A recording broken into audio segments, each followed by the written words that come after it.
বর্তমান সময়ে বাংলাদেশের মতো ফালতু ক্রিকেট টিম মনে হয় পৃথিবীতে আর একটাও নাই। এগুলো বোকাচোদার মতো খেলা খেলে, ঠিক মতো খেলতে পারে না। আরে ভাই, ব্যাটিং ব্যর্থতা, জিম্বাবুয়ের মতো বোলিং অ্যাটাকের সাথে 174 রান করতে পারে না। মনে করি সবাই খালি বড় বড় ছয় মারবার চায়, বুঝতেছে না যে মাঠটা হচ্ছে বিশাল বড়, গ্যাবে গ্যাবে খেললে হয়। তানজিদ তামিম 8 বলে 16 রান করলো, বোকা বোকার মতো আবার শট খেলবার চেয়ে আউট হলো।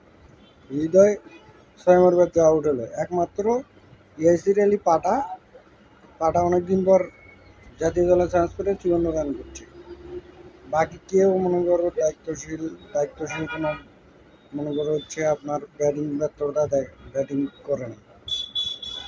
এরা নিজেকে যে ভাবে, একমাত্র এক লিডন না থাকার কারণেই পুরো টিমের 12টা বাজে গেছে। এইভাবে খেললে দুদিন পর আরো যে টিমগুলো আছে না, সেই টিমের সাথে হারা শুরু করবে। বেশি পাকনা বেশি আর বড় বড় মাঠ বড় দেখতেছে যে গ্যাবে গ্যাবে 4 বা সিঙ্গেল খেললেই ম্যাচটা বার করে যেত।